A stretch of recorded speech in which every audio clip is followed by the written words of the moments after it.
Welcome back to Women of Worth, the podcast that empowers you to break barriers, embrace growth, and unlock your true potential.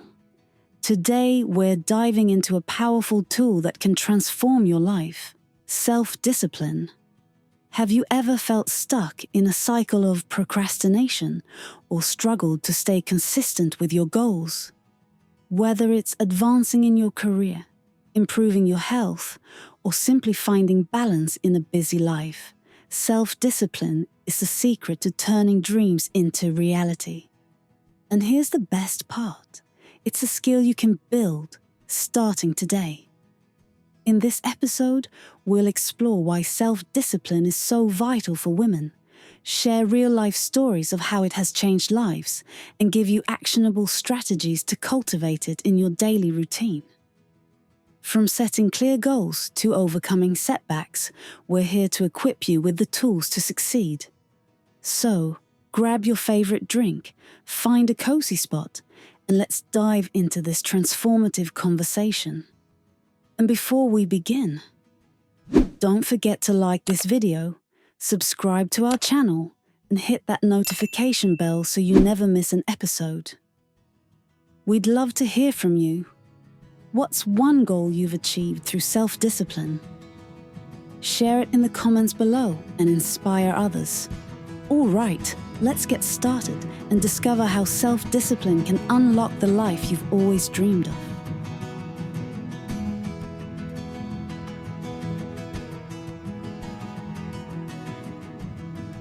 Welcome back to the Deep Dive. You know, we love to tackle topics that can truly make a difference in your lives, and today we're focusing on one that's absolutely essential for reaching your goals: self-discipline. Absolutely. And you know, it's something that's particularly relevant, I think, for women who are balancing so many different things: families, societal expectations, all those things. So we're diving deep today into how self-discipline can help you overcome those everyday challenges that pop up. Find that sense of balance in your life and really create a life that aligns with what you want it to be. Right. And get this research has actually shown that self-discipline is a stronger predictor of success Wow. than even talent or intelligence. I love that. Isn't that interesting? Yeah, it's so true, because we often think about talent as this inherent gift that you're born with.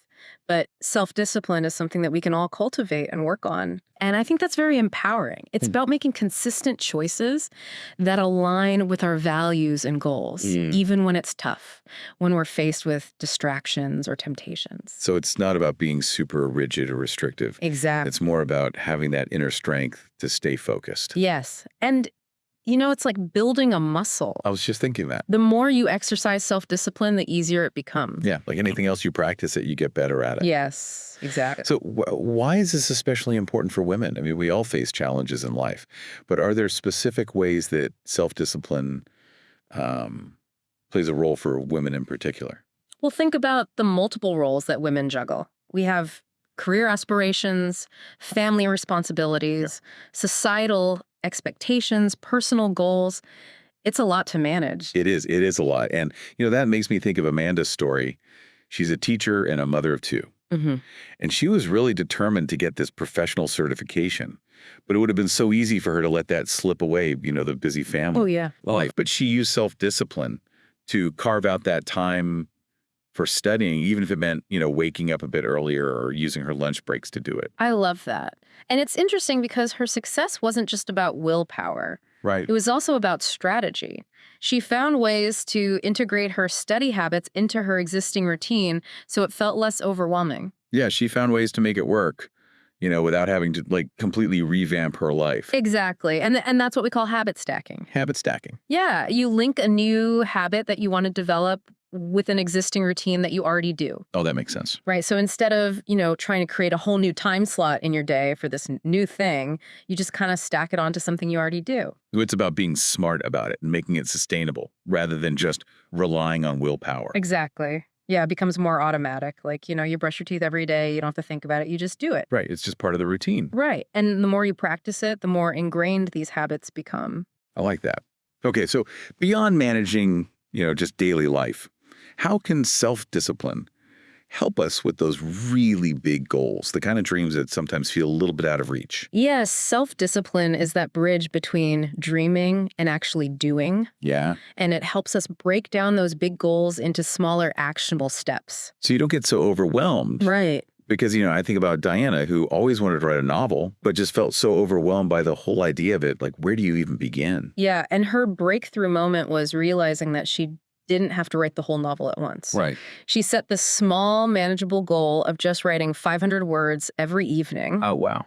And guess what? Within 6 months, she had a complete first draft. That's amazing. It's amazing what you can achieve with consistency and self-discipline. Oh, that's so inspiring. And it makes me think about those times, when our motivation dips. Yeah. How does self-discipline help us power through those moments when you're just not feeling it? That's such a good question because motivation can be really fickle. It is so fickle. Right. It comes and goes. But self-discipline provides that structure that keeps you moving forward, even when inspiration is lacking. Yeah. It's about showing up and doing the work, even on those days when you'd rather just stay on the couch. So it's about creating a system, I think. Yes. Instead of relying on those feelings that come and go. Exactly. To actually have a framework in place. Yes. That supports the goals. Yes. Regardless of how you're feeling that day. Exactly. It's about having a plan and sticking to it even when things get tough. Yeah. And that's where setting clear goals comes in. Absolutely. We've talked about starting small, building those self-discipline muscles gradually. Yeah. But what about those big, more ambitious goals? Yes. The ones that sometimes feel really daunting. How do we apply self-discipline to those? Those big goals actually benefit from those same principles, breaking them down into those manageable steps and consistently working towards them. And we have a great example with Layla. Okay. She was a marketing manager who dreamt of starting her own business. Wow, that's a big goal. It's a huge goal. Yeah. But she tackled it with self-discipline. So did she just quit her job and dive right in? Not at all. She knew that jumping in without a plan would set her up for failure. Right. So she started by carving out specific time slots in her day to work on her business idea. Even if it was just an hour before work or a couple of hours on the weekend, she protected that time fiercely. So it's about making those conscious choices about your time and energy. Yes. Even when it means saying no to other things that might seem fun or tempting in the moment. Exactly. Yes. And over time, those consistent actions, they add up. They do. And Layla was actually able to build her business gradually while still working her full-time job. Wow. And eventually she reached a point where she felt confident enough to take the leap and focus on her business full-time. That's amazing. That's the power of self-discipline. Yeah, it allows you to kind of build those dreams brick by brick, even while you're navigating all of those other things. Exactly. I love that. It's fascinating how self-discipline also fuels that sense of resilience. We saw that with Sophia, who had a really brilliant idea for a startup, but she faced a lot of rejection early on. Yeah, and her story really highlights how self-discipline is not just about achieving success, but also about navigating those inevitable setbacks. It's about having that grit to keep going. Yes, exactly. So it's not about avoiding failure altogether. It's about having that mental toughness to pick yourself up and keep moving forward. What was it about Sophia's approach that helped her persevere? Sophia had this unwavering belief in her idea. Yeah. But she also had a healthy dose of self-awareness. Okay. She knew that setbacks were inevitable, especially in the world of startups. Yeah. And she didn't take those rejections personally. Oh, that's so important. She saw them as valuable feedback. Okay. Right? And she used those experiences to refine her pitch, improve her business plan, and ultimately make her idea even stronger. So it's about having that belief in yourself, but also that flexibility and willingness to learn from the challenges. Exactly. It's about embracing the journey, knowing that there will be bumps in the road. Yeah. And having the self-discipline to stay the course. I love that. Yeah. So we've talked about why self-discipline is so crucial, especially for women who are juggling so many different things. And we've heard some really inspiring stories of women who have used self-discipline to achieve some pretty amazing things. Yes. So let's dive into some practical strategy for how we can actually cultivate more self-discipline in our own lives. Yes, let's get practical. Let's do it. Oh, yeah. So we're ready to get tactical. How do we actually cultivate more self-discipline in our lives? Yeah, and I think a common misconception is that you need this superhuman willpower. Yeah, you have to be super strict. Yeah, exactly. But the truth is, it's more about building habits and systems that support our goals. And one of the most effective strategies is to start small. we often get overwhelmed thinking we need to make these massive changes all at once, right? Like a complete overhaul. Yeah.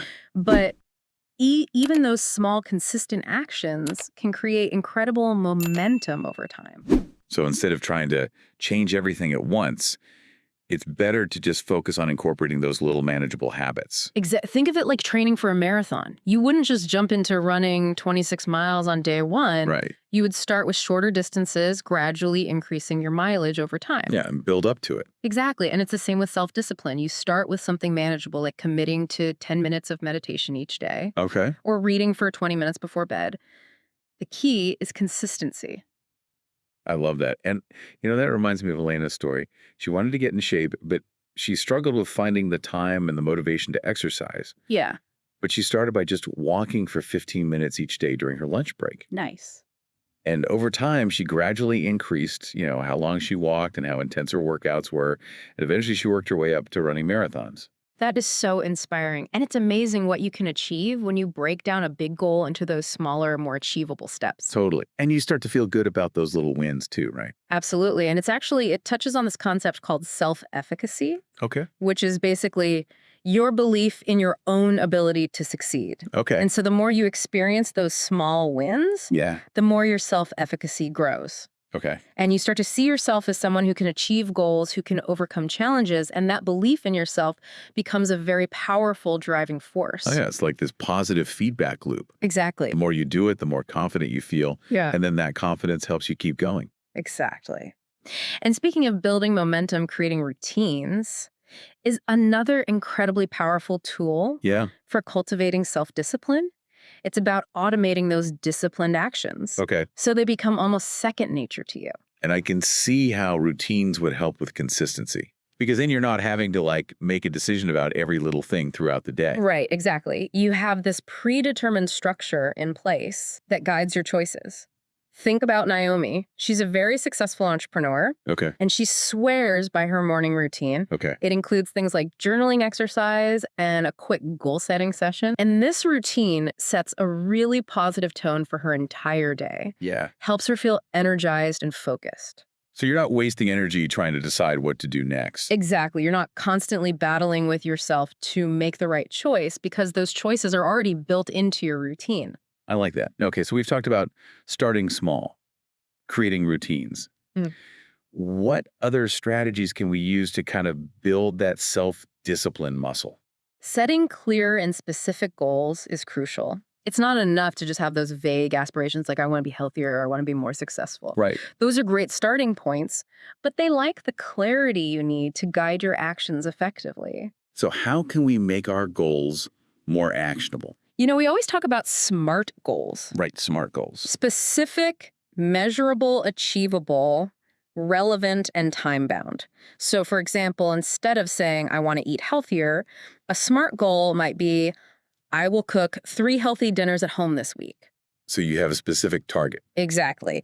It gives you something very concrete to aim for and makes it much easier to track your progress. That makes sense. And, it makes me think about Clara, the aspiring chef. Yes. She wanted to land her dream job. Yes.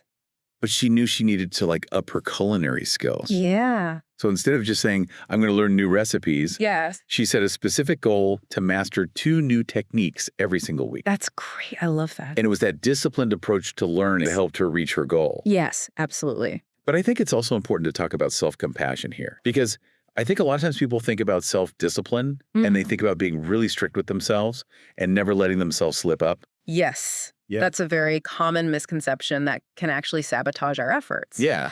Because self-discipline is about progress, not perfection. That's so important. And we're all human. We're going to have days where we don't stick to the plan perfectly, and that's okay.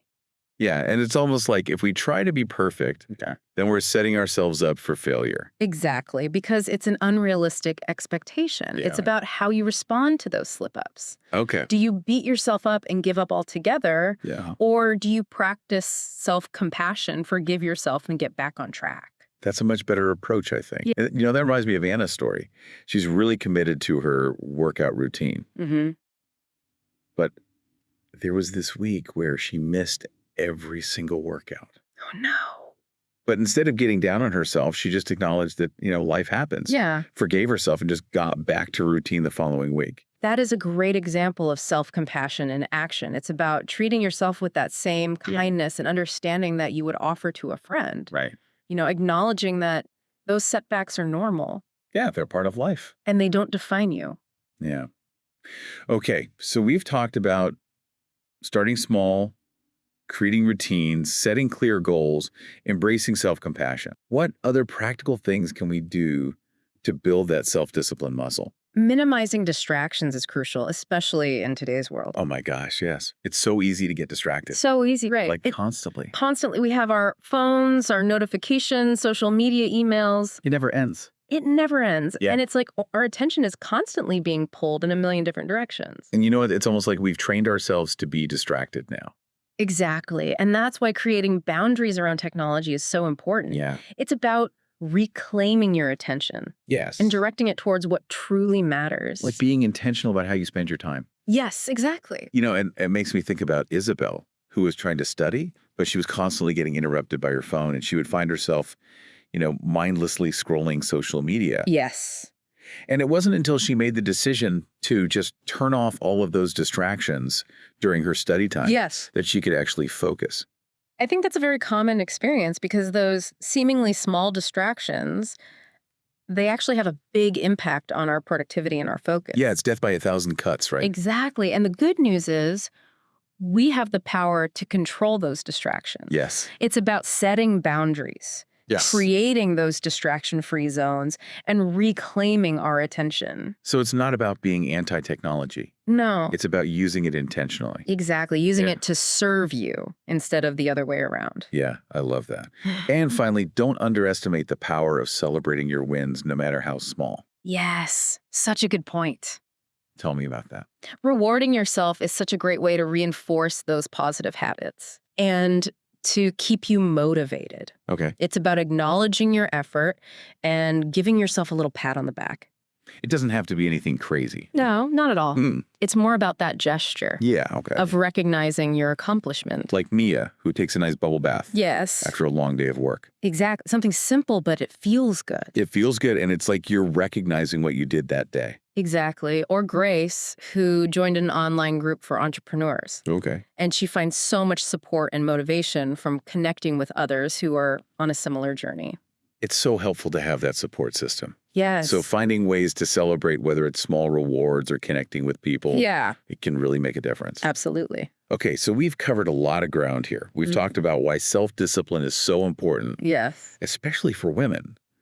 And we've explored some really practical ways to start cultivating more self-discipline in our own lives. Yes, starting small, creating routines, setting those clear goals, embracing self-compassion, minimizing those distractions, and rewarding yourself for those wins.